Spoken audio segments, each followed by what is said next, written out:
بە ناوی ڕێکخراوی ئازادبوون و بە ناوی کاک محەممەد خۆشەویست و بە ناوی خۆشمەوە. ئەمڕۆ کاک محەممەد گەورەی کردوین ئەم بابەت و سیمینارمان بۆ ژەڕێ سەر بابەتێکی یەکجار کردین کەوی قسەکردنە لەسەر شۆڕش و لەسەر بنەڕەت و بنەماکانی شۆڕش. ئێمەی کورد بە تایبەتی با بڕای من لە زۆر میلەتی تر زیاتر دەست و پەنجەمان لەگەڵ شۆڕش و چەمکەکانی شۆڕش و ڕووداوی شۆڕش و لەگەڵ مەسەلەی شۆڕشا نەرم کردووە تا جێگای کە پێم وابێ ڕۆشنبیری بنەڕەتی زۆری نەمان، یعنی پادایەکی گەوری بریتێ لە بواری سیاسەت و چەمکی شۆڕش و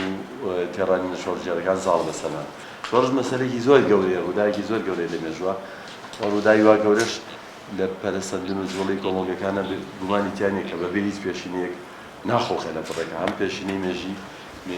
مێژووی و هەم پێشینەی فیکری و چەمک و بنەڕەتەکانیش. بۆی قسەکردن لەسەریان یەکجار گرنگە، نەتەنها لە بەرەوەی کە پانتایەکی گەورە داگیرەکە، بەڵکو شۆڕشەکان لە دوای خۆشیان زۆر کاریگەری بەجێهێڵن. بۆیە دیسانە قسەکردن لەسەریان زۆر گرنگە. من بزانم ئەگەر زانیاریەکەم تەقریباً لە ساڵی 1976 کە ریچارد نیکسۆنی سەرۆکی ئەمریکا سەردانی چینەکە ئەو قسەی بەناوبانگە لەگەڵ چوارنای سەرۆکوەزیرانی ئەو کاتی چین دانیشێ ئەڵێ ڕات چییە بەرامبەر بە شۆڕشی فەڕەنسی؟ ئەویش دەڵێ هێشتا زۆر قسە لەسەرەوە بکرێ. یعنی وەڵامێکی زۆر با بڵێن کاریگەرە، چونکە مەبەستی لێکە شۆڕشەکان زۆر گەورن، کاریگەری یەکجار زۆر بەدوای خۆیان بەجێهێڵن. بڕۆمە مەسەرەن شۆڕشی فەڕەنسی کاریگەریەکانی تا ئێستاش نەک هەر بەردەوام بەڵکو لە دنیا هەر ئەتەنێتەوە. بەس ئەم بیرۆکەیە ڕوونە لەبەرێ من کاتێکە بۆ خۆم داگیر نەکەم قسە بەجێهێڵم بۆ دکتۆر محەممەد سابر کە لە بواری سیاسەتا اختصاسی پسپۆڕی خۆی هەیە و ئێمە هاوڕێی دێرینی و ئەفکاری سیاسیمان زۆر بێکەوە هەبوو، چالاکیمان کردووە. ئێستاش مامۆستایە لە زانکۆی سلێمانی وەنە؟ بەڵێ. با فەرمە زۆر بەخێرمێنم فەرمووە. زۆر سپاس کاک فەریدون، زۆر سپاسی ئامادەبوونیەوەی بەڕێزی شەکەم. خۆشحاڵم کە لێرە و لەم ڕێکخراوی ئازادبوون توانم ئەم سیمینارە لە میانەی ئەو پرۆژەیە کە هەیە بە ناوی پرۆژەی ساڵۆنی هەزرەوە، ئەزانم ئەمە دووەم سیمینارە، سێمە، بەڵێ سێم سیمینارە کە باڵێن نامەنا ساڵێنی فکری. بەڵێ بەڵێ. ئەوەی من بابەتەکە لەسەر یەکێکە لە بابەتە بەڕاستی گرنگ و جێبەخەکانی زانستی ڕامیاری و بەتایبەتیش هەردوو ئەو بڵین بەشەی زانستی ڕامیاری، سیستەمی ڕامیاریەکان و هزری ڕامیاری هەردووشی بەڕاستی لە ئەم توێژەی منە بە شێوەیەکی ڕوون و ڕاستەخۆ بەردەستە بوون و توانیمە تا ڕادێک بە بەکارهێنانی کۆمەڵی سەرچاوی زۆر باش و سەرچاوەکان بەشێکیشیان سەرچاوی ئینگلیزی، زمانی ئینگلیزی نوێن و سەرچاوەکانی تریش هەر وەرگێڕاون بەشێکی زۆریان و ئەم بابەتە بەڕاستی گرنگی خۆی هەیە لە کۆمەڵی ڕەهەندەوە، ئەگەرچی خۆی پرسی شۆڕشە دیموکراتیەکان و ئەو سیستەمانەی حکم کە لەو شۆڕشە دیموکراتیانەوە هاتوونەتە دەرکەوتن کۆنە بەڕاستی، 200 ساڵ و زیاتریش. ئەگەر ئێمە بۆ نمونەی بەریتانیا وەرگرین 1688 شۆڕشی پورتەقاڵی لە بەریتانیایە زۆر کۆنترە، بە وڵاتە یەکگرتووەکانی ئەمریکا 1676 و فەڕەنسا 1689 هەتا دوای. بەڵام زەمان ئەو کۆنیە بڵین نابێتە هۆی هۆکارێک کە ئێمە توێژینەوەی تیانەکەین ئەو بابەتە، لەبەرەوەی بەڕاستی من لەو سەرچاوانەش کە تایبەتیەوانەی چارلز تیری و ئالان تۆرین و ڕۆبەرت داڵ و ئەوانە و بەشێکی باشی لە هەزرمەندانی خوێندنگەی فرانکفۆرتێت، ئەوانیش بەڕاستی ئەم بابەتە زیندیوی خۆی هێشتا نەکە لە دەست نەیاوە. ئێستاش خوێندکاری و توێژینەوەی لەسەرەکرێت لێرەوەیە کە یەکێک لەو توێژەر و هزرمەندە هاوسەرخانەی ئێستا بارمتۆن مۆر لە کتێبێکی زۆر دانسقەیە بەڕاستی الأصل الاجتماعي للدكتاتورية والديمقراطية کۆمەڵێک خاڵ و دەرەنجامی زۆر گرنگی بەدەستێناوە لەسەر ئەم شۆڕشانە کە نەک لای ئێمە بەڵکو لە پانتایی ئەکادمی خۆراواشە بەڕاستی هەڵە و لێکدانەوەی چەوت هەیە هەبووە و هەشە بۆ ئەم شۆڕشانە و ئەگەر ئێمە لای خۆمان سیرکەین بەڕاستی ئەوە نەبێ بڵێن هەر هەڵەکان و بەتایبەتی بەسم ئاسی ئەکادمیمانە خوێندنەوەی زۆر چەوتەکرێ بۆ ئەم شۆڕشانە و پێویستە و ئەم جوهدەی من تەڵانەوە لە شتان نەشارمەوە تۆژینەوەیکی بڵاوکراوەیە لە یەکێ لە گۆڤارە هەرە باشە ئەکادیمیەکانی عێراق زانکۆی نەهرەین گۆڤاری القەضایا سیاسیە و بە بایەخێکی زۆرەوە بەڕاستی وەریان گرت و بڵاویشیان کردەوە سەرەتا کۆمەڵێک کیوەردمان هەیە ئەوەی کە پێوترێ وشەی کلیلی لەوانە لیبرالیزم و هاونیشتیمانی بوون المواطنە سیتیزنشیپ و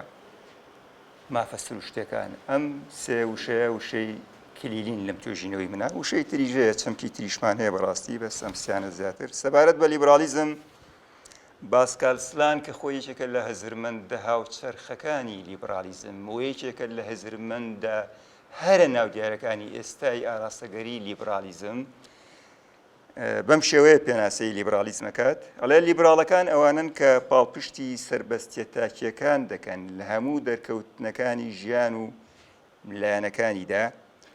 وای دادەنێن کە واتە لیبراڵەکان کە ناکرێت ژیانی مرۆڤ لە لەت بکرێت یان بەسەر جەمسەرە ئابووری کۆمەڵایەتی و خێزانیەکاندا دابەش بکرێت ئەوە سەبارەت بە تەڵەن پێناسی زۆرە لیبرالیزم لیبراڵێت پێناسی زۆرە توانین بڵین لێ شاوێک لە پێناسێ بەس من ئەوەی باسکال سلان دەلام لە هەمویان توانم بڵێم گرنگترە و بێزگەلەوەی لە خودی هەزرمەند و تیۆریزانە لیبرالیەکان بەڕاستی لە ستیوارت میلۆ بۆ بنتام و هەمووی پێناسی خۆیان هەیە بۆ لیبرالیزم و بۆ لەبرەڵە بە تایبەتی و بنەڕەتی زمانەوانی وشەکە کە لە لەبراڵەوە هاتووە و بنەڕەتێکی لاتینی هەیە و هەتا دووە چەمکی دووەم مافە سروشتیەکانە مافە سروشتیەکان یا مافی سروشتی ئەمەش گرنگە بەڕاستی ئەو مافانن کە لە بنەڕەتدا بۆ دژایەتیکردنی مافەکانی میراتی و دەستکەوتەکانی ئەرستۆکراتەکان یان دەستکەوتەکانی لە هەمان کاتیشا پیاوانی کە هەنۆتی ئەوانەی سەدە ناوەڕاستیەکان بە تایبەتی کە ئەمانە لە دەسەڵاتی سیاسیە بۆ سەردەمانێکی دوای کۆتایی هاتنی قۆناغی فیوداڵیزمیش یاوەی کە پێی وترێ بەڕاستی لە ئەوەی فەلسەفی و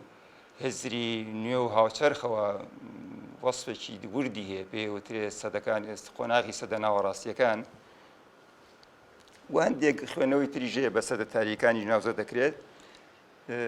دوای کۆتایی هاتنی ئەو قۆناغەر بەڕاستی ئەرستۆکراتەکان و کەهانەوتەکان تا ڕادێک لە هەندێک دەوڵەت لەو پانتایە خۆراوایانەیە بەڕاستی بە تایبەتی لەسەر ئاستی ڕەهەندی ڕامیاری لە دەسەڵاتە مابوونەوە مافی سروشتی کەواتە و منەمە ئەو مافانەیە کە لە بنەڕەتە بۆ دژایەتیکردنی مافەکانی میراتی و دەستکەوتەکانی کە هەنۆ داتۆتە ئاراوە لە سەردەمی پاشایەتی ڕەهاکاندا بەوەش هەندێک لە مافە ڕامیاریەکان نێوەڕۆکی مرۆڤیانە یان سروشتیانی خۆیان وەرگرت ینی پێشتر سەرەتا ئەمە چەند خۆناغێکی بڕیوە هەروە بڵین دەم و دەست نەبووە سەرەتا نازامەگەرەوە بەڕێز زانیاریەوەتانە بێت مافە خوداییەکان ئەو مافانەی کە بنەڕەتی یان کڕۆکی جەوهەری ئەویان لە گەڕانەوەی هەموو شتەکان بوو بۆ خوددا لە دەسەڵاتەوە بیگرێتا مافەکانیش بەڵام دواتر لە زیاتریش لە سەدە ناوەڕاستی و بە تایبەتی خۆی سەدە ناوەڕاستی بەڕاستی قۆناغێکی زۆر چڕ و پڕ و ئاڵۆز و ئەوەیە بەڵام لە هەمان کاتیشە ئەگەر چیش قۆناغێکە دەسەڵاتی ڕەهای کڵێسا و فیوداڵەکان تیا بە تایبەتی لەسەر ئاستی ڕامیاری و لەسەر ئاستی ئابووریش بەڕاستی باڵا دەست بووە بەڵام هەندێک چۆن ئەڵێ گۆشەی پرشنگداریشی تیا بووە بە تایبەتی لەو قۆناغەیە کە پێی وترێت ڕۆمای کۆماری لە ڕۆمای کۆماریە بەڕاستی بەشێکی باش نەک لە چەمکۆکان بەڵکو لە هزری ڕامیاریش پێشکەوتنی باشی بەخۆیەوە بینی و یەکێک لەو دەستکەوتانە کە پەیوەندی بەم بابەتەی ئێمەوەیە گۆڕانێک بوویان ئەو هەوڵە بوو کە بەشێک لە هەزرمەندان کردیان و لە یاساییەکانیش بەڕاستی بوو ئەوەی کە مافی خودایی تحویلێکیان تیا کرا بە مافە سروشتەکان بەڕاستی و دوجاریش مافە سروشتەکانیش بەڕاستی ئەویش بۆ خۆی لە سەردەمی مۆدرنێتە بەدواوە یا لە ڕۆشنگەری بەدواوە ئەویش گۆڕانێکی بەسەرهات کە ئەو مافانەی پیانەوترێ مافەدانراوەکان یان بە عەرەبیەکەی ئەلقەوانین ئەلوەزیە. چەمکی سێم هاونیشتیمانی بوونە بەڕاستی هاونیشتیمانی بوونیش کە لەو چەمکانی ئەلمواطن یا سیتیزنشیپێکە لەو چەمکانی کە بەڕاستی ئەویش پێناسی زۆری خۆی هەیە بەڵام من لە ئەوەی مارشاڵ پێناسێکی وردی بۆی هەیە بەسەر سێ جۆر لە مافادا بەشیانەکە مافە مەدەنیەکان ئەگرێتەوە مافە مەدەنیەکان ئەوەی کە پەیوەندی بەڕاستەوخی بەبەتەکەی ئێمەوە هەیە سەربەسی تاکیەکانە و لە ئێواندا سەربەسی کەسیەکان سەربەسی ئاخاوتن سەربەسی ڕێکلام هەتا دوای سەربەسی کۆبوونەوە و ئەمانە و دوجاریش بڵین مافی دوای مافە مەدەنیەکان مافە ڕامیاریەکانمان هەیە لە حقوق سیاسیە بریتێ لە مافی بەشداربوون لە ممارەسەی دەسەڵاتی ڕامیاری بەسمان بەشداربوونی هاوڵاتیە و دوجاریش مافی سێمان هەیە مافە کۆمەڵایەتیەکانە ئەوانەی کە پەیوەندیان بە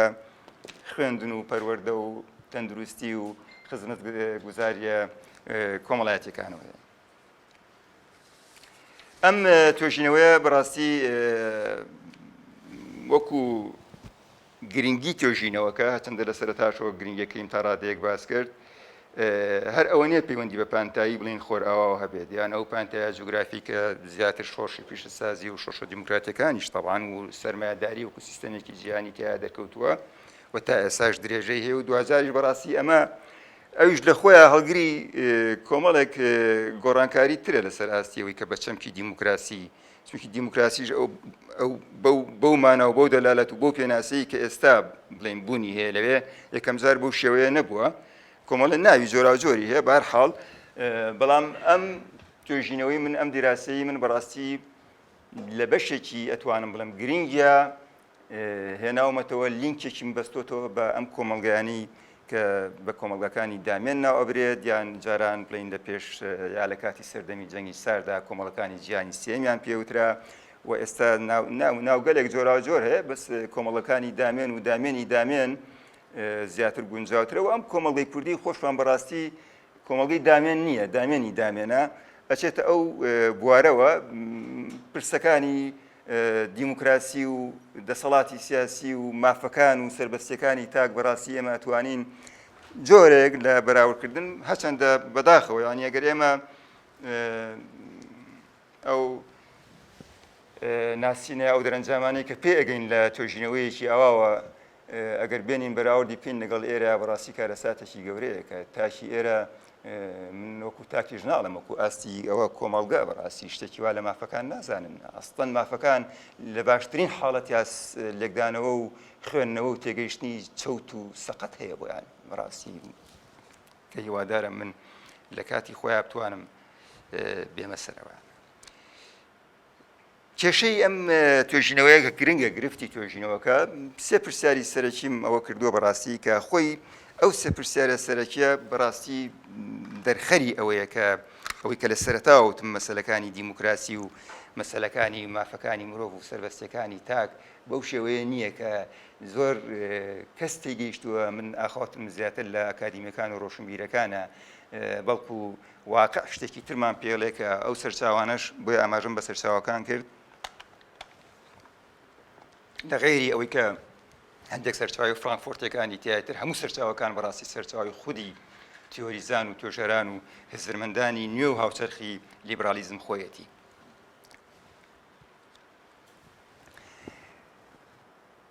یەک لەو پرسیارە گرنگانە کە بەڕاستی کێشەی ئەم توێژینەوەیە دروست دەکاو پێکێنێ بریتێ لەوەی کە ئایا ئەو شۆشانە کە بە شۆشی دیموکراتی ناوەبرێن بەکردەوە و واقعیانە لە پێناوی وەدیهێنانی ئەو ماف و سەربەستیانەدا ڕوویان داوە؟ ئەمە زۆر گرنگە چونکی بارنگتۆمۆر بەڕاستی شتێکی ترمان پێڵێ نەک بارنگتۆمۆر دوای بارنگتۆمۆژی بەڕاستی ئێمە کۆمەڵێ سالت سیلیش بەڕاستی گەیشتوتە دەرەنجام گەلێک زۆر نزیکە لەوەی بارنگتۆمۆرەوە یان لە پێناوی گەیشتنی چینێکی دیاریکراو بە بەرژەوەندی تایبەتەکانی خۆیان. هەروەها هزرمەندانی ڕەوتی لیبرالیەت تەڵان لیبرالیزمیش ئەو بینەتان با بۆ باسکەم یەک جۆر لە لیبرالیزمان نییە وەکو دابەشکردنی زەمەنی ئێمە لیبرالیت سەرەتامانەیە کە لیبرالی کلاسیکە لیبراڵین ئەووالیشان پێوترێ ئەنجا ئەو لیبرالیەمان هەیە کە ئێستا بەڕاستی بە ناوی نیولیبرالیزمەوە یا لیبرالیزمی نوێەوە بوونی هەیە. من زیاتر ئیشەکەم بەشێکی کەمیەتەوە لیبرالیزمی بڵین هاوچەرخ، چونکی من چوومەتەوە ناو بنج و بناوانی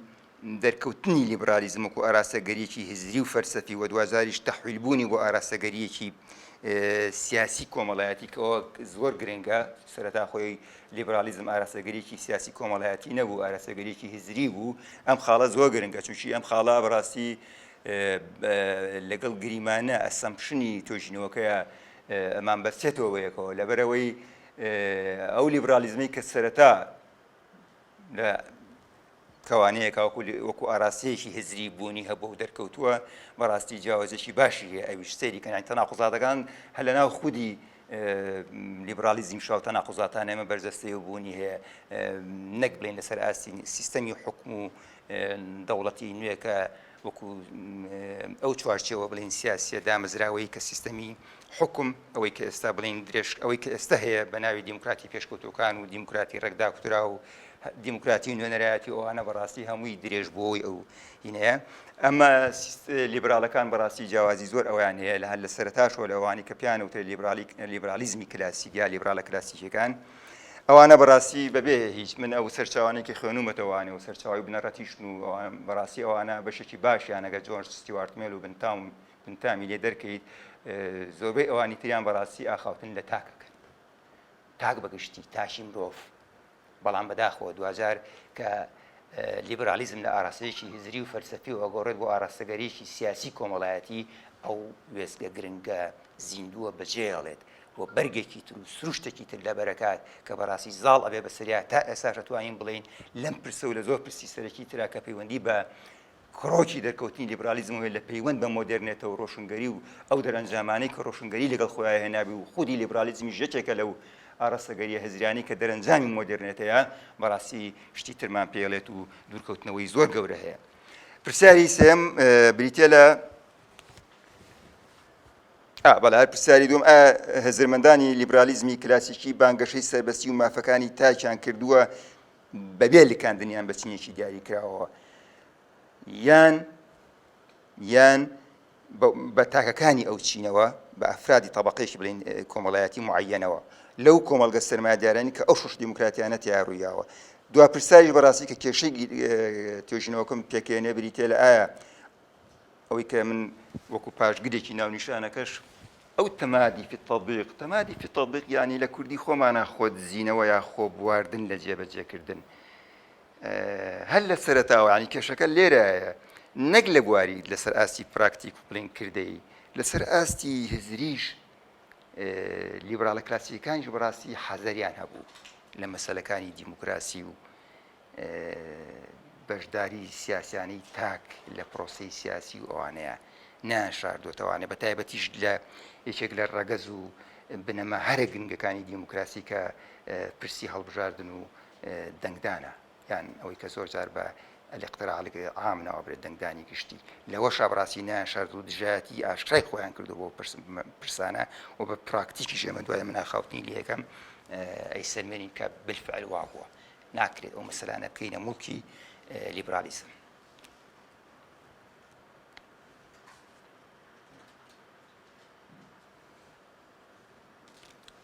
میتۆدیش بەڕاستی من زیاتر میتۆدی شیکاریم بەکارهێناوە، شیکاری سیستەمی وەتا ڕادەیەکیش میتۆدی وەسفی بەکارهێناوە،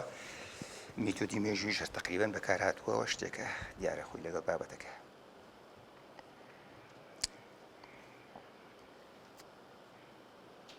ئێمە سەرباری ئەوەی کە ئەگەر بەوە دەست پێ بکەین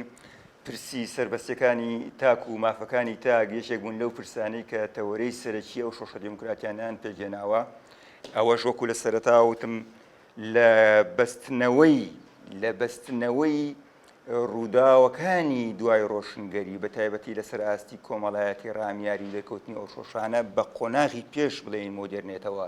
بە قۆناغی پێش ڕەنیسانسەوە، واتە قۆناغی سەدە ناوەڕاستی، لە قۆناغی سەدە ناوەڕاستیە بەڕاستی تاک چەوسانەوەیکی زۆر درڕندانی لەسەر بوو، تاک لە زۆری لە مافەکانی ئەگەر نەبڵین لە تەواوی مافەکانی بێبەش کرا بوو سربەستی تاک بە هەمان شێوە بە شێوەیەکی زۆر درڕندانە خراپ بۆ ژێرەوە زۆر ئیتر خۆی ئەوانی کە قۆناغی سەدە ناوەڕاستیان خوێنێتەوە هەم پیاوانی کڵێسا و کە هەنۆتەکان و لەو لاشەوە فیوداڵەکان و بەگزادەکان و ڕۆستۆکراتەکان بەڕاستی ئەمانە هەر یەکە لە شوێنی خۆیەوە تاکی سۆسانەوە ئەمانە هەمووی شتێکیان هێنای ئاراوە کە چۆن بڵێ پەنگ خواردنەوەیشی بەهێزیان هێنای ئارەوە کە لەگەڵ دەرکەوتنی ئەو زەمینەی کە ڕێنسانس بە شوێن خۆیان هێنای و ڕەخسانی ئەم پەنگ خواردنەوە گەورەیە بەڕاستی تەوژمێکی زۆر بەهێزی دروست کرد چ لەسەر ئاسی هزری و چ لەسەر ئاسی کۆمەڵایەتی ڕامیاری لەو کۆمەلگانەیە و ئەو شۆشانە کە دەرئەنجامی ئەو پەنگ خواردنەوە و ئەو کاریگەریانی مۆدرنێتەوە و ڕۆشنگەری بوون ڕوویاندا کەواتە لە تەوەرەی یەکەمە مەسەلەی خودی سربەستیەکان و مافەکانی تاک هۆکاری سەرەکی ئەو شۆشانە بوون بەڵام لە تەوەرەی دووەما کە ئەمەیان گرنگە بەڕاستی ئەتوان بڵێم هێندەی تەوەرەی یەکەم گرنگە پرسی چینایەتی ڕۆڵی خۆی بینیوە لەو شۆشانەیە و ئەمە ئەوەیە کە وەکوتم بارنتۆن مۆر و ئەوان تاکیدان لێ کردوێتەوانێ بە باڵگەوە دیارە و پرسی چینایەتی بەڕاستی وەکو یەکێک لە پرسیارەکانی کێشەی توێژینەوە کە من ئاماژەم پێیە ئایا لیبرالیزمی کلاسیک کە وەکو ئاماژەم پێیە ئەوان تاکیدیان لە سەربەستیەکانی تاک کردوێتەوە بەبێ ئەوەی تاک وەکو تاکێکی بڵین چینێکی دیاریکراوە یا توێژێکی دیاریکراوی کۆمەڵگە ئەوە بکەن تەعامل لەگەڵ بکەن نە باس لە تاکەکەن هەموو ئەو سەرچاوانە بەشێکی زۆری و سەرچاوانە وەکو ئاماژەم پێیە کە تۆی خوێنیتەوانێ باسە تاک ئەەکەن یعنی مرۆڤ بەگشتی ئەمە ئێمە تا ئێرە لەگەڵ یان بەڕاستی بەڵام کێشەکە لەوەیەوەیە کە دوای ئەوەی پرسە چینایەتەکان یەنە ئاراوە بە توندی ژێنە ئاراوەوە پرسە چینایەتەکانی بەڕاستی ئێمە و خۆمان نەزانین زادەی لێکەوتەکانی شۆشی پیشەسازی و ئەو دەرئەنجامانەی کە شۆشی پیشەسازی بە شوێن خۆیان هێنا لە کە یەک لەو دەرەنجامە گرنگانە بەڕاستی گۆڕینی سیستەمێکی کۆمەڵایەتی ئابووری سیاسیە بە سیستەمێکی تر ئەمە گرنگە بەڕاستی و بۆژوازیەتیش کە چینی نوێ بوو لەم کۆمەلگایە و زادەی بڵێن ئەو شۆشی پیشەسازیە بۆژوازیەت زیرەک بوو لەمەیە لە ڕاستیە زۆربەی ئەو سەرچاوانە تاکی لەوەکەنەوە کە خۆی بنکەی کۆمەڵایەتیانی ئەو شۆشانە بۆژوازیەت نەبووە چینەکانی خوارەوە بوون بە تایبەتی چینی کرێکاران و جووتیارانی هەژاری شارەکان ئەوە لە شۆشی فەڕەنسایە و لە ئەوەی بەریتانیاشا بەڕاستی زۆر بەزەقی بوونی هەیە و بەرجەستەیە و هیچ ئەوەیەکی ناوێ بە تایبەتی لە شۆشی فەڕەنسایە بەشێکی زۆری پێگاتەی چینایەتی جووتیارانی هەژار کە لە ژیانێکی زۆر خراپە ئەژیان ئەمانە بۆ شۆشە هەستاون لە بەشتی دواترا چینی کرێکاری فەڕەنسی بەڵام بۆژوازیەت زیرەکانە هات و توانی استیغلالی ئەمە بکە بەڵام بۆژوازیەت چۆن استیغلالی ئەمە بکە خۆی چینێکی کۆمەڵایەتی نوێ دەرکەوتووە و خۆشی زۆربار دەیزانی بە ژەوەندەکانی لەکوێ وەستاوەتەوە پەیوەندی بە چیەوە هەیە و سەرنجامی لەگەڵ ئەو سیستەمەی کە بڵین دوجارە بێتە سیستەمێکی باڵادەست ئەو بەرژەوەندیانەیە ئەو بە هەمان ئەو بەرژەوەندیانەیە واتە کاپیتالیزم بەڵام لێرە بۆژوازیەت زیرەکی لەوەیە بوو کە پرسی سەربەستەکان و مافەکانی تاکی قۆستەوە وەکو ئاماژەشم پێ سەربەستی و مافەکانی تاک ئەو پرسانە بوون کە تاکی ئەو کۆمەلگایانە بە هیچ شێوەیەک نانەتوانی وازی لێ بن دەستبەرداری بن و ئەو شۆشانەش خۆی وەکوتم لە بەشێکی سەرەکیە بۆ بەدیهێنانی ئەو سەربەستی و مافانە بوو لەبەرەوە لێرە بەڕاستی چینی بۆژوازی زۆر زیرەکانە هات و طبعا دیارە ئایدۆلۆژیای لیبرالیزمی بەکارهێنا ئەمە خۆی چونکی بۆ ئەو پرسیارەگەر بکرێت بۆچی ئایدۆلۆژیای لیبرالیزمی بەکارهێنا لەبەرەوەی کە بەڕاستی ئایدۆلۆژیای لیبرالیزم وەکوتم ئەو ئایدۆلۆژیای ویا ئەو هزر و فەلسەفەیە بوو کە شێرگیرانە بەرگری لە مەبەستمە لیبرالیزمی کلاسیکە شێرگیرانە بەرگری لە سەربەستی و مافەکانی تاکە کرد بۆیە لێرە بۆژوازیەت هات و ئەو سەربەستی و مافانەی تاکی کردە دروشمی ئەم شۆشانە ئەینا خۆی ڕاستیەکەی بیڵێن دروشمی سەرەکی ئەم شۆشانە لە بەشێکیە سەربەستی و مافەکانی تاکە لەو بەشەی تریا کە بڵێن چینە هەژارەکان و چینەندارە پلیشاوەکانی خوارەوە بە شۆشەکان هەسڵابوون شتی تر لە گۆڕێ بووە کە ڕوخانی بڵین دەسەڵاتی بەگزادە و پاشایەتی ستەمگەرا و ئەمانە و هەتا دوایی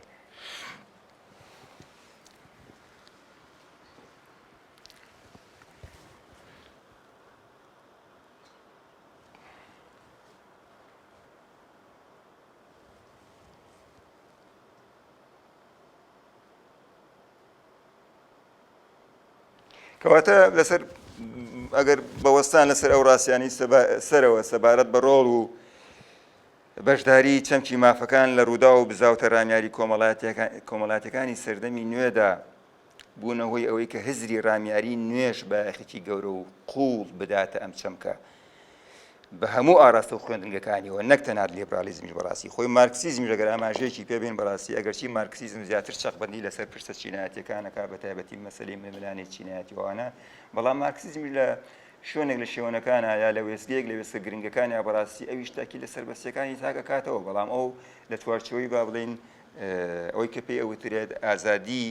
یان نەمانی سیستەمی چینایەتی با بۆ هینە دەلالەتی لێ بکەین و ئەو هزر و ئاراستەگەریە هزری و فەلسەفیانەی ترکە بوونی هەبووە بەڕاستی بۆ نمونە خۆمەرز نییە مارکسیزمیش بۆ خۆی یان ئاراستەگەری ماتریالیزم با بڵێن هەر یەک ئەوە نەبووە یەک ڕەهەند و یەک ئەوەی نەبووە بەڵکو چەند دابەشبوونێکیە بۆ سۆشیالیزمە خەیاڵیەکانەوە بیگرێتە سۆشیالیزم زانستیەکان و چۆرە بۆ لای بلانکیەکان و ئەنارشیستەکان و ئەمانە بەڕاستی هەمووی هێنەوە ناو چوارچێوەی ئەوەی کە پێی وترێت بەینە گشتەکەی با بڵێن کۆمۆنیزم یان سۆشیالیزم ئەمانە بەڕاستی ئەمانیش بە تایبەتی سۆشیالیستەکان بە هەمان ئاست و بڕی لیبراڵەکان بایەخیان بەسەر بەستەکانی تاگاوە بە تایبەتی ڕۆبەرت ئۆین و ئەوان ئەمە ئەوانەی سان سیمۆن و ڕۆبەرت ئۆین و ئەوانەی کە پێیان ئەوترێت سۆشیالیستە یەکەمینیەکان واتە هەزرمەندانی یەکەمی سۆشیالیزمی کە دوجاری ژەلایەن مارکس و ئەوانە بە سۆشیالیزمی خەیاڵی ناوزەندکران بەڵام پرسی سەربەستەکانی تاک لای ئەوان پرسێکی محوەری بوو پرسێکی سەرەکیش بوو و سەربەستەکانی تاکیان بەستوو بەو مافانەی کە دەبێ بەڕاستی لە سەرەوەی ئەو پرسە کۆمەڵاتیانە دابنرێت کە داواکاری با بڵێن چینە شۆڕژگەرەکانی ئەو کاتە بوون بەڵام دوجار کە مارکسیزم بۆ شۆی کە دەرکەوت و طبعا مارکسیزمیش خۆی یەکێک لە بنەڕەتەکانی مارکسیزمی سۆشیالیزمی خەیاڵیە بەڕاستی ئەو بڵێن سەربەستیانی تاکی بەو شێوەی کە ئەوان باسییانە کرد بەو شوی کە لیبرالیزم باسیەکە پراوێزی خست زیاتر چەکبەندی خۆی خستە سەر مەسەلە چینایەتەکان بەو شێوەی کە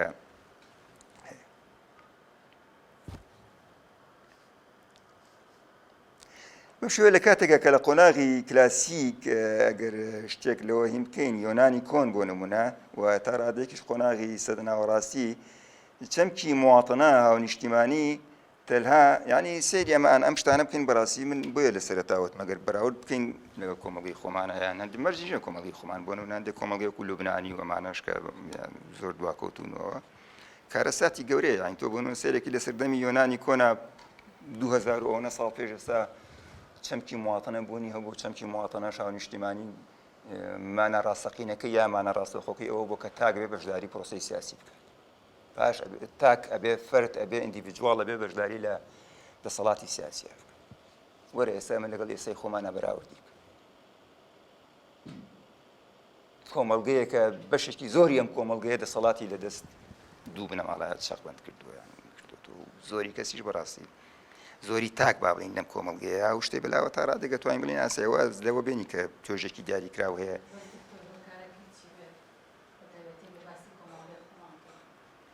من ئەی بۆ ینی بیخێنە من کاتی باشی ئەمەوانێگەر کاتی باشی ئەمەوە بۆ بەڵام پرسیارەکە تێمەوە دوایی سپاسە کەواتە ئەگەر لە سەردەمی یۆنانی کۆنا چەمکی هاونیشتیمانی بوون لەسەرەوە وەستا بێت کە چۆنەڵیت بەشداریکردنی تاک لە ژیانی ڕامیاری کۆمەڵگەکە تەنانەت هەر بەشداریکردنەکە نەبووە ئەڵێ ئەگەر ئەو پۆستە گشتەی کە پێی سپێراوە ئەو پۆستە گشتەی کە پێی سپێراوە دەبێت وەریگرێت هەر تاکێک لەو تاکانی کە بەس تەڵام لێرە یەک کەوانم بنێ بەڕاستی لە ئاتینی کۆنیشا ئەو دیموکراتی ئاتینی کۆن خۆی یەک ڕەخنەی سەرەکی لێگریە بۆ لەبەرەوەی دیموکراتیەتێکی گشتی نەبوو چینی ئازادی زیاتر ئەگرتەوە ئەو کۆیلەکان و ئەوانی خواردتەمەن ئەوکان و بەشێک لە ژنان و ئەمانی نەگرتەوە بەڕاستیەوە تێبینێک بەبالامە بەس ئەوەی کە چینی ئازاد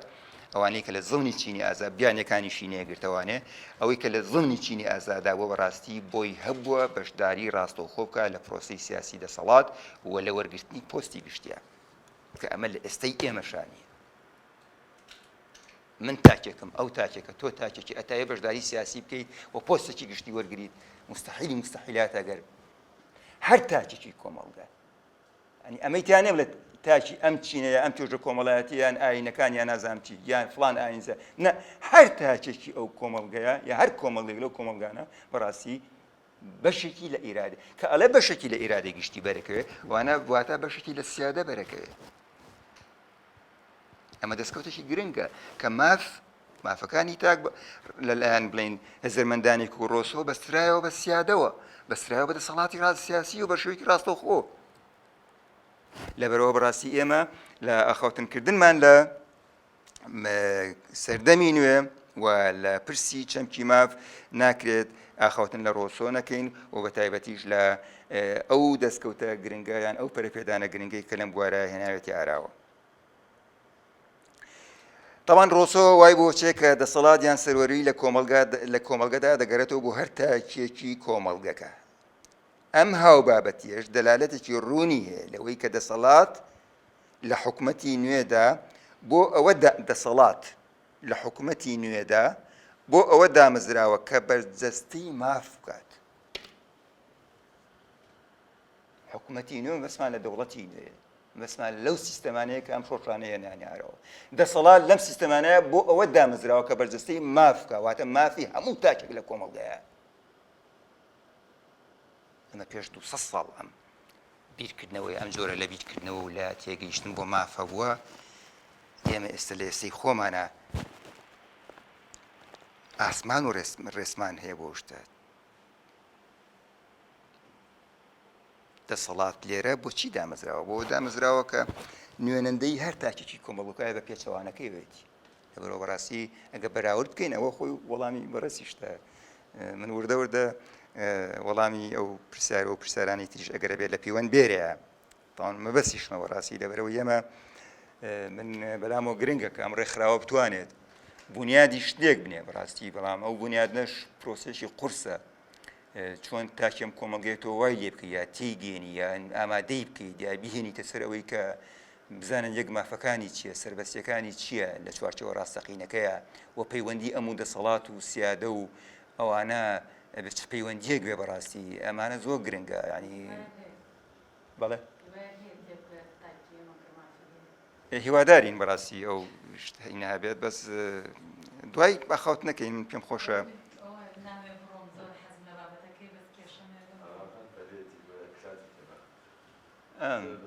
ینی ئەتەوێ وەڵامەکەت بەمەوە فەرموو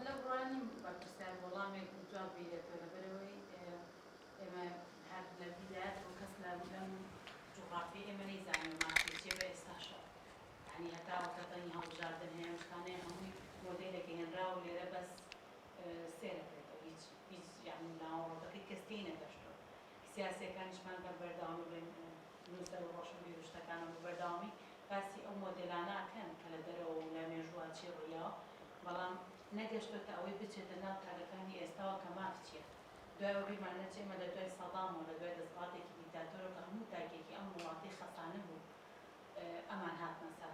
حکوم بە هەمان شێوە پەیڕەویان کردو بەڵام بە ناوێکی درەوە یعنی لە شتە بەسیتە سەرەتایەکانی ژیانی خۆمانە ئێمە نازانین مافمان چێنەوەکو لە وڵاتە بەڵێ ئەوە شتێکی باش دێنامەوە بیر من ویستم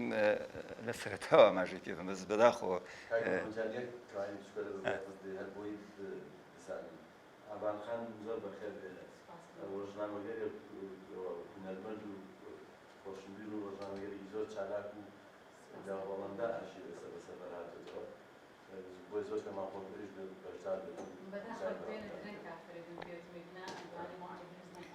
بەڵێ منیش پێ خۆشحاڵم ئاڤان خان ئەزانین چۆنە خۆی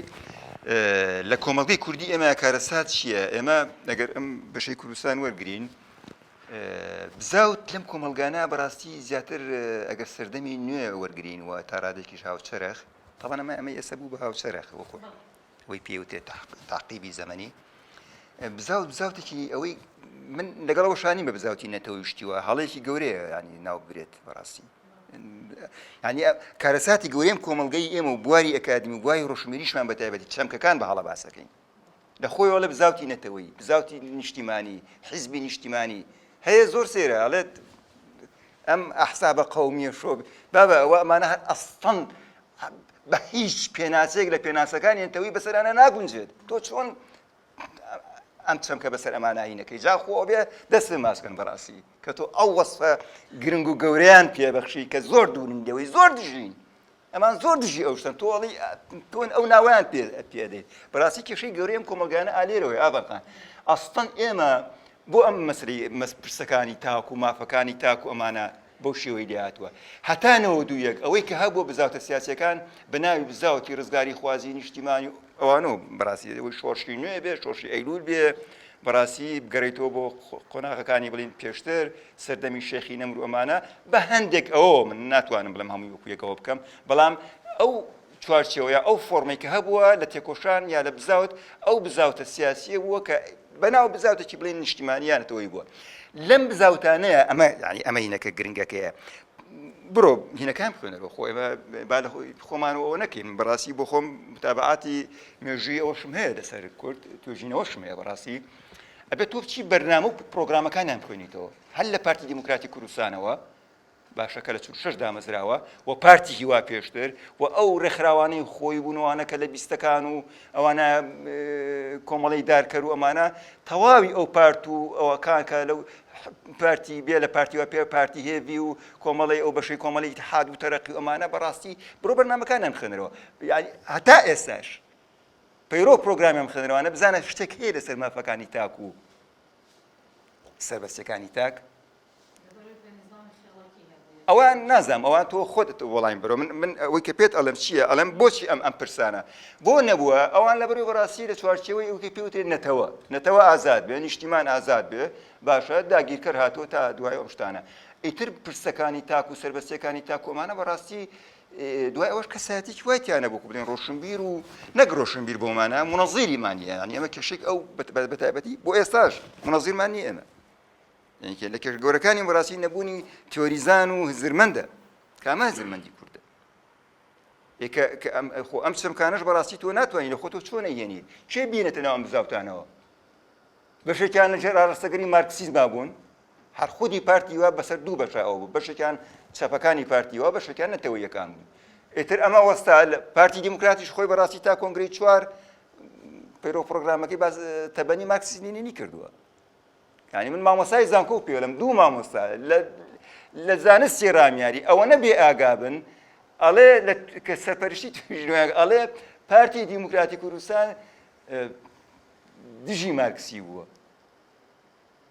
بابەت وەرە پەیرۆ پرۆگرامەکەی بخوێنەرەوە تۆ چۆن لە خۆتۆم قسەیەکەی لە پەیرۆ پرۆگرامەکەی هاتوو بۆ لەبەرەوەی سەرەتا مارکسیستەکانی ناو حیزبی شووعی ئەوانەی پارتی شۆڕشوانەکە پارتی شۆڕکە بوو بە پارتی ڕزگاری ئەو مارکسیستانە هاتن پارتی دیموکراتیان دروست کرد لەبەر ئەوە سەیرەکەین ئێمە ئەم مەسەلەی پرسەکانی مافی سەربەستی و مافی تاک نەمونەزیرەکە بووە نە ئاراستەیەکی ئەمەش بڕاستیکە ئاراستەیەکی هزری بەهێزیشمان نەبووە یعنی حتا مەسەلەن تەوەیەکە ئاراستەیەکی هزری بەهێز نەبووە پارتی هیوای لێ دەرکی لە کەوانەیەکە یەک پارت و یەک ڕێکخراوە نییە بەڕاستی تۆ ناوی نەتەوەی لێ بنیت هەتا ئەم چرکە ساتە ئەم هاوبابەتی کە هەیە دەلالەتێکی ڕوونی ئەوەیە کە لە دەسەڵاتی حکومەتی نوێدا بۆ ئەوە دامەزراوە دەسەڵات کە بەرجەستەی چەمکی مافەکان بکە بە واتای مافە بنچینەیەکانی هاوڵاتی لەو سیستەمانی حکوم کە لە بنەڕەتدا بۆ هاتونەتە ئاراوە نوێنەندەیی تاک بکەن چونکە ناکرێت کە دەسەڵات یان سەروەری هی هەر یەکێک هەر تاکێک بێت بەڵام بەبێ ئەوەی کە ئەوە وەدیهاتنی ڕاستەقینانەی مافەکانی لە دەسەڵاتدا لەگەڵا بێت و من دواتر ئێمەوەسەرەوە بەڕاستی ئەو پرسی تەمادی یا خۆتزیینەوەی لیبرالیزم هەر لە سەرەتاوە ڕوویان و ئەوە ئاخواتنی لێکم ئەو خۆش بەڕاستی یەکێکە لە کێشەکانی ئەم توێژینەوە ینی کە منیشم لەسەر کردووە توانیشمە گریمانەکەش بەڕاستی کە لەسەر ئەوەی بەڵێ خۆتزیینەوە هەیە بەڵێ لیبرالیزم لە سەرەتاوە پشتگیریی زۆر بەهێزی مافەکان و سەربەستیەکانی تاکی کردووە بەڵام بەڕاستیش خۆتزیینەوە و خۆبواردنێکی گەورەش هەیە لەسەر ئاسی پراکتیکیش و لەسەر ئاسی تیۆریش ئەو پەرستاندنەی کە بەسەر هەزر و فەلسەفەی نوێدا هات وەرگۆڕینێکی ڕیشەی و گەورەی لە چەمکی ئەمەش چەمکێکی ترە کە پەیوەندی مافی سروشتیەوەیە یاسای سروشتیا دروست کرد بەو وەسفەی کە بنچینەی سەرەکی و یەکەمی دەرکەوتنی دامەزراوەکانی حکومە واتە یاسای سروشتی بە تایبەت دامەزراوەکانی سیستەمی حکومی نوێ و لە شوێنی چەمکی طبعاً یاسایی دانراوە کە لە سەرەتاوە ئاماژەم پێەیە یاسایی دانرا و شوێنی یاسای سروشتی گرتەوە یان مافی سروشتی. جەوهەری ئەم چەمکە یاسای سروشتی بریتیە لە تێکۆشان بۆ ڕزارکردنی تێگەیشتنی یاسا لە گریمانەی مۆراڵی و ڕۆحی و ئاینیەکان. ئەوە ئاماژەم پێەیە کە خۆی بەتایبەتی قۆناغی سەدە ناوەڕاستی و ئەوەی کە یاسای خودای ئەوانە ئەم شتانیان سەپاندە بوو بەڕاستی، بەڵام یاسای سروشتی وەکو هەنگاوی یەکەم هات تا ڕادەیەک ئەمانەی لە یاسا و لە مافەکان دوورخستەوە مافەکانی لە دەسەڵاتدا لەگەڵا بێت. و من دواتر ئێمەوەسەرەوە بەڕاستی ئەو پرسی تەمادی یا خۆتزیینەوەی لیبرالیزم هەر لە سەرەتاوە ڕوویان و ئەوە ئاخواتنی لێکم ئەو خۆش بەڕاستی یەکێکە لە کێشەکانی ئەم توێژینەوە یانی کە منیشم لەسەر کردووە توانیشمە گریمانەکەش بەڕاستی کە لەسەر ئەوەی بەڵێ خۆتزیینەوە هەیە، بەڵێ لیبرالیزم لە سەرەتاوە پشتگیریەکی زۆر بەهێزی مافەکان و سەربەسیەکانی تاکی کردووە، بەڵام بەڕاستیش خۆتزیینەوە و خۆبواردنێکی گەورەش هەیە لەسەر ئاسی پراکتیکیش و لەسەر ئاسی تیۆریش. ئەو پەرستاندنەی کە بەسەر هەزر و فەلسەفەی نوێدا هات وەرگۆڕینێکی ڕیشەی و گەورەی لە چەمکی ئەمەش چەمکێکی ترە کە پەیوەندی مافی سروشتیەوەیە یاسای سروشتیا دروست کرد. بەو وەسفەی کە بنچینەی سەرەکی و یەکەمی دەرکەوتنی دامەزراوەکانی حکومە واتە یاسای سروشتی، بە تایبەت دامەزراوەکانی سیستەمی حکومی نوێ و لە شوێنی چەمکی طبعاً یاسایی دانراوە کە لە سەرەتاوە ئاماژەم پێەیە یاسایی دانرا و شوێنی یاسای سروشتی گرتەوە یان مافی سروشتی. جەوهەری ئەم چەمکە یاسای سروشتی بریتیە لە تێکۆشان بۆ ڕزارکردنی تێگەیشتنی یاسا لە گریمانەی مۆراڵی و ڕۆحی و ئاینیەکان. ئەوە ئاماژەم پێەیە کە خۆی بەتایبەتی قۆناغی سەدە ناوەڕاستی و ئەوەی کە یاسای خودای ئەوانە ئەم شتانیان سەپاندە بوو بەڕاستی، بەڵام یاسای سروشتی وەکو هەنگاوی یەکەم هات تا ڕادەیەک ئەمانەی لە یاسا و لە مافەکان دوورخستەوە ئەمە دووشتی بەڕاستی ناکۆکە. سەربەستەکانی تاک و مافەکانی تاک کە تۆ پشتگیریان لێکەیت لە شوێنێکایە ئەتوانین بڵین لە سەنگەربەندیەکە لەگەڵ ئەم دەسەڵاتی پاشایەتی سەرکوتگەر و پاشایەتی ڕایەکە لە هەمان کاتە تۆ پشتگیری لەویشەکەیت و تەبریریشی هەیە و شەرعێتیشی هەیە.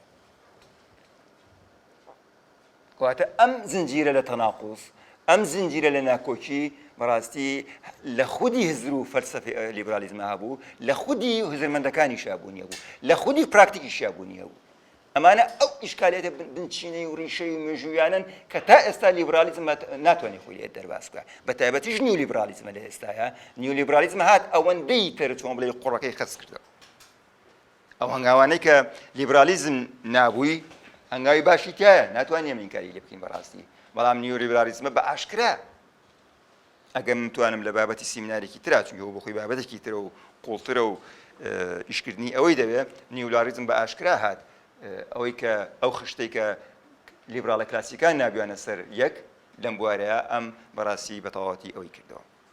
بە تایبەتی ئەگەر تیۆریەکانی هایک و فریدریک مانوانە بخوێنینەوە بە ئاشکرا و ڕاستیەمان بۆ دەرەکەوێت.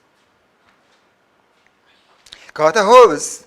یا هۆبزیەت و فکری هۆبزی لێەوە کە ئێمە گریمانی ئەوە دەکات واتە هۆبز کە دەبێت سەربەستیە تاکیەکان مافێکی بنچینەیی بن. ئەوەژەوە دەگەێنێت کە ڕێگە بە تاک بدرێت کە بۆ خۆی پیشە و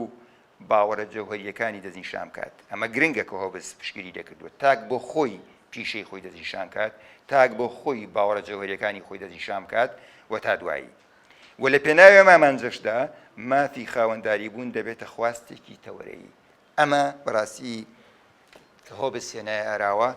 ئەمی بۆ خۆیەکێکە لە ڕەگی ئەو ئیشکالەتانەی کە لەم بابەتە هەیە. خاوەنداری بوون بە مانای پرۆپەرتی واتە التەمەلوک. بۆ ژوازێت کە وتم لە سەرەتاوە ڕۆڵی پێشەنگی بینی، ڕۆڵی پێشەنگ وەکو ئەوە ناکە خۆی بە فعلی، نە وەکو ئەوەی کە هات قۆستی و ئەو شۆشانی سەرکردایەتی ئەو شۆشانی قۆستەوە زۆر باشەوەیە زانی کە بەڕاستی ڕوخاندنی دەسەڵاتی سیاسی فیوداڵێت و پاژماوەی بەگزاد و ئۆرۆستۆکراتەکان و بۆ ئەوەیە کە خۆی دەسەڵاتی سیاسی بەدەستەوە بگرێ و ئەوەش بۆ ئەوەیە کە ئەو پرسی تەمەلوکە کە لێرە هۆبز و هۆبزیەت تەکیدی لەسەرەکاتەوە بیپارێزێت. ئەمە کێشەکەی بەڕاستی چونکی پاراستنی تەمەلوک لەگەڵ سربەستی و مافەکانی تاکە بەو شێوەیە کە بەشێکی زۆری لیبراڵی کلاسیکان ئاخاوتن لێکردووە نایەتەوە یەک. چونکی ئەوان وەکو وتم ئاخاوتن لە سربەستەکانی تاک ئەکەن بەگشتی لە کۆمەڵگەیە، هەر تاکێک لە کۆمەڵگەیە، بەڵام کە تۆ وتت تەمەلوک ئەمە هی منە و ئەوە هی تۆیە، ئەمە تەناقوز دروست دەکات. بە تایبەتیش کاتێک کە ئەو تەمەلوکە پێش کاپیتالیزم تەمەلوک بوونیە بوو، خۆ تەمەلوک لە کاپیتالیزما بوونی نەبووە. بەڵام ئەو تەمەلوکەی کاپیتالیزم کێشە سەرەکەی لە چیایە؟ ئەو تەمەلوکەی کاپیتالیزم تەمەلوکێکە بەبێ زیادە بەها ناتوانێت بژی، ناتوانێت بەردەوام بێت. و زیادە بەهاش وەکو بەشێکی باش لە خودی ریکاردۆش بەڕاستی خۆ ریکاردۆ مارکسی نییە، سەر بە مەدرسەی مارکسیزم نییە، زیادە باش بەڕاستی لەسەر بنەمای چەوسانەوە وەستاوە. کەواتە مادام تۆ لۆژیکی سیستەمەکەت زیادە بەهایە و زیادە بەهاش لەسەر چەوسانەوە وەستاوە، کەواتە تۆ لێرە هەموو ئەوەی بنیاتت نا لە مەسەلەی سەربەستی و مافۆمانە بەتاڵەت کرد. ئەبێ ئێمە ئەم دیاریکردنانەمان هەبێ بەڕاستی. ئەگەر ئەم دیاریکردنانەمان نەبێت ناگەینە دەرئەنجام. ناکرێ من بەڕاستی وەکو ئەوەیە تۆ زۆر نمونەمانەیە بەڕاستی تۆ لێرە ئاماژەی ببی کەسێک موسڵمانێکی زۆر موسڵمانێکی ڕاستەقینە بێ، باوەڕی تەواوی بەخوا هەبێ، باشە موسڵمانێک بێ بە هەموو ئەوەکان، بەڵام لە هەمان کاتیشا بەڕاستی بێت بانگەشە بۆ شتێ بکە کە تەواو پێچەوانی خواپەرستی و دین و ئەوەیە. ئەخە چەوسانەوە نایەتەوە یەک لەگەڵ سەربەستیە. پێم بڵێن بەکان پێودان تۆ چەوسانەوە لەگەڵ سەربەستیانیتەوە، تەبرێنی چی وێنیتەوە؟ لەبەرەوە ناکرێ بەڕاستی ئەمە هەڵەشی گەورەیە تۆ ئیلا بالله بێ ئەو پرسە حەسم کرێت، حەسمکردنەکەش حەسمکردنێکی تیۆری نییە. نە، ئەوە زادەی سیستەمێکە کە ئەو سیستەمە پەیوەندیەکی کۆمەڵایەتی لە ناو کۆمەڵگەی مرۆڤایەتیە کە پەیوەندیەکی باڵادەستە ئەوەی هێناوەتە ئاراوە، کە ئەویش پێوەترە پەیوەندی نێوان هێزەکانی بەرهەمهێنان و پەیوەندیەکانی بەرهەمهێنان. هەست کاتێک تۆ توانیت یا کۆمەڵگەی مرۆڤایەتی توانی کە ئەو پەیوەندیانە گۆڕانی کارێکی ڕیشەیی بەسەرا بێنێت، ئەو کاتێ ئێمە ئەتوانین بڵین ئاخاوتن لەوە بکەین کە چەوسانەوە نەبێت، و چەوسانەوەش کە نەبوو ئەتوانین ئاخاوتن لەوە بکەین کە پرۆپەرتی ئەتەمەلوک نابێت جەوهەری با هەبێت تەمەلوک، بەڵام نابێت جەوهەری زیادە بەها و چەوسانەوەی لەگەڵا بێت. چونکی ئەو زیادە بەها و چەوسانەوەی بمانێ و نەمانەوێت کە من لەم لینا ناتوانمەوە بابەتێکی زۆر قوڵە ئەوەی کە ئێستا نیۆلیبرالیزم بەرگری لێکە بەڕاستی بە ئاشکرا هینی نیۆلیبرالیزە خۆی نییە، هینی ئەو دەستە بژێرە، هینی ئەو ئیلێتە لە ئەوەی کە پێوترا کۆمەڵە ئیلێتی ئەوە هەیە ئێستا لە ئەو کۆمەڵگەی پێشکەوتووانە، ئیلێتی بڵێن فینانشیاڵ، ئینێتی پولی مالی. بەڵگەیەکی بەهێزی ئەوەی کە چەمکی مافەکانی تاک و پاراستنیان لەلایەن لیبرالیەتەوە کراوەتە مەهام و ئەرکی سەرەکی دەوڵەتی نوێ و سیستەمی حکم تایە. لەو جەخەلێکردنەی هۆبزیەت جوان دەردەکەوێت کە ملکەجبوونی هاوڵاتی بۆ حکومەتەکەی بەستۆتەوە بە مەرجی وەدیهاتنی تەواوی ئەو مافانە. ئەنی مەسەلەی خوزوعی هاوڵاتی لای هۆبز بۆ حکومەت بۆ دەسەڵاتی سیاسی گرێبەستی کۆمەڵاتی بەڕاستی دەسەر ئەوە وەستاوە کە هاوڵاتی وازە بەشێک لە شتە تایبەتەکانی خۆیانێت بۆ ئەیات ئەو دەسەڵاتە سیاسی کە لە دایکە بێت مقابلەوەی کە ئەو دەسەڵاتە سیاسی سەربەستی و ماف و ژیان و ئەمنیەت و ئەمانەی بەڕاستی دابین بکات. بۆ ئەوەش دەوڵەت پاراستی مافەکانی تاک لە پێشەوەی کارەکانی دادەنێت و بەم شێوە بەلای هۆبزەوە کردەی ڕازی بوون بە دروستکردنی دەسەڵاتی سەروەرانە ئەگەر واتایەکی هەبێت ئەوەیە کە هاوڵاتیان تەنها بە مەرجی پاراستنی مافەکانیان لەلایەن دەوڵەتەوە ئەوە دەکەن. سەرباری ئەو هەموو جەخەلێکردنە ئاماژە پێدراوانەی سەرەوە بە پشتگیری جەوهەریانەی لیبرالیزم لە مافەکانی تاک و پاراستنیان بەڵام دەبینین کە ئەم ئاراستەیە ئەمە ئەتر بەڕاستی وەکو زۆرم لەی کۆتایی هینەکەیە ئەم ئاراستەیە واتە لیبرالیزم نەک هەر لەباری کردەیەوە واتە سیستەمەکانی حکمی دیموکراتی لیبرالی تاوان دیموکرات لیبرالەکان بەڵکو لەباری پراکتیکی کردەییشەوە بەڵکو لەباری بوون تیۆری هزریشەوە پابندبوونی خۆی بەو دروشم و ڕاگەاندانەی بە تۆکمەی و پتەوی بەجێنێناوە لەباری تیۆری و هزریشەوە. بۆ نمونە لەگەڵەوەی کە دیموکرات لیبرالی لە میانەی ئەو پارادیمەوە کە پرەنسیپی دیموکراتی ئەوەی کە بەناوی بە عەرەبیەکە ئەدیموقراطیە الحیمائیە یا دیموکراتی پارازگەرە، ئەو نموزەجە ئەو پارادیمە لە پرەنسیپی دیموکراتی پارازگەرای دیموکراتی حەمایی داڕشتووە هەستاوە بە جەختکردن لەوەی کە پاراستنی هاوڵاتیان لە حکومەت و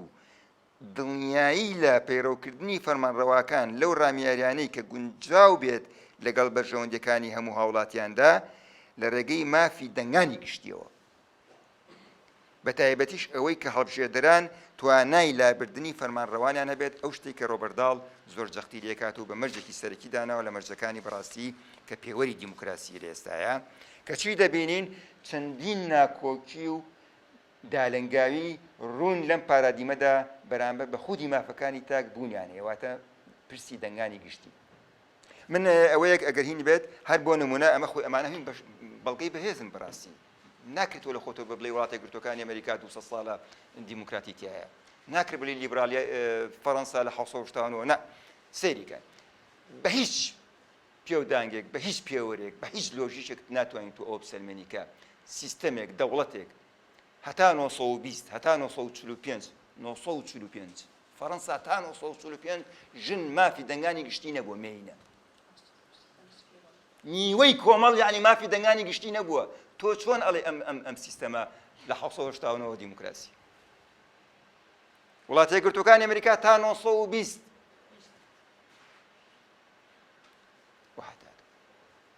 کەواتە بەڕاستی ئەمە هەمووشتی بەڵگەین لەوەی کە من ئیشم لەسەر کردووە جوابێنە سەر شتە تیۆریەکان ئەوە بێ لەوەی کە من باز لەوانەش ناکەم کە بەڕاستی حتا بێ لە مەسەلەی وەشداری نەکردنی ژنان ئەستەن لە وڵاتە یەکگرتووەکانی ئەمریکایە مەسەلەی ڕەشپێستەکان تا شەستەکانی سەدەی ڕابردوو تا شەستەکانی کۆتایی شەستەکان و حرەکەی مارتن لۆسەر و ئەوان کە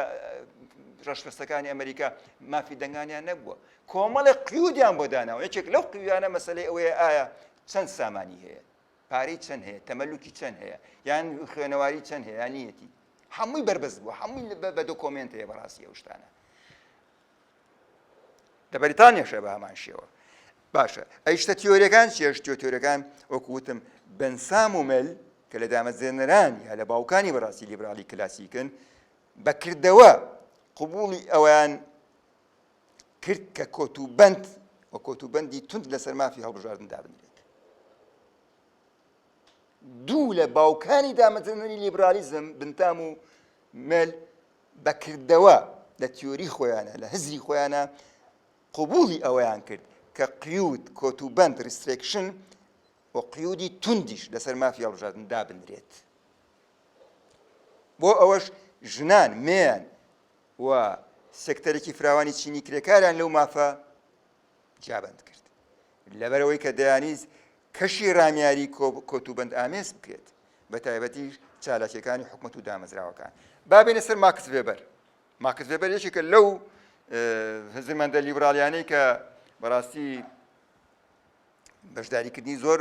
گرنگ و ئەوەی هەیە لە بواری هزری سیاسی هەم نیە و هزری لیبرالی خۆشی بەڕاستی.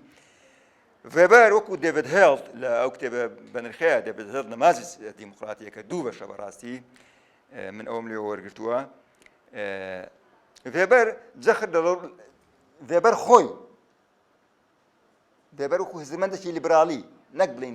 هزمەندێکی چەپ بێت یا مارکسی بێت وێبەر خۆی جەخت لە پاشەکشەی لیبرالیەت دەکات ئەو تەمادیەی کە من ناونیشانی یان پاشکۆی ناونیشانەکەمە خۆی جەخت لەو پاشەکشەی لیبرالیەت دەکات بەرامبەر بە قیەم و پرەنسیپە یەکەمینەکانی لیبرالیەت خۆی. سەبارەت بەمە دێڤید هێڵد دەڵێت وێبەر لە جەختکردنی لەم ئاراستەگەرێدا بێ پێچوو پەنا بوو ئەوەش لە میانەی ئەو وتەیەی کە جەخت دەکات لەوەی کە ئەو دۆخە کۆمەڵایەتیانەی کە دۆخ گەلێکیان لێوە دێتە دەر ناتوانرێت بسەرێنەوە. هەروەها لە میانەی دەرخستەکردنی باشی گەلێکی ئەم سیستەمە ئەوە وێبەر ئیدراکێکی قوڵی بۆ ئەو ڕاستیە هەبووە کە بریتیە لە ئاوابوونی سەردەمی پاڵەوانگەرایی پێڕۆگەی لیبرالیزم، ئاوابوونی سەردەمی پاڵەوانگەرایی البطوڵە بطوڵەت النەزع الليبرالیە، سەردەمێک کە بەوە دادەنرا سەردەمێک کە بەوە دادەنرا کە دەورانی یا با بڵێن لێشاوێک لە برەوپێدان و یان وزە تاچیەکان دادەنرێت. بەڵام لەژێر سایی بارودۆخی هاوسەرخدا ئەوە هەر دەبوو کە ئەو تێچوون و نرخانە لە ئەستۆ بگیرێت، ئیتر پارێزگاریکردن لە سربەستی جوڵە و دەستپێشخەری بەلایانی هەموو تاکەکانەوە یەکسانی و کارێکی ئاسان نییە. لێرەشدا ئەو پرسە سەنتەریەی کە لیبراڵەکان بەرۆ ڕووی دەبنەوە بریتیە لە پاراستنی ئاسۆیەک بۆ دەستپێشخەری لە لووتکەی دەسەڵاتە. مەبەستیش لەوە ئەو ئاراستەیە کە شۆشە دیموکراتیەکان ڕوویان لێناوە و پێی گەیشتوون، چونکە پرۆسەی دیموکراتی ئەوەیە کە بیسمی دیکتاتۆریەت یان دیکتاتۆریەتی دەستەبژێت ئەوەی کە ئێستا هەیە ڕێگی داوکتەوە. ئەمە بیر و بۆچوون و ڕابەی دەبێت هەڵدا. دواشت کە مابێتەوە بیڵم ئەوەیە لەسەر هەموو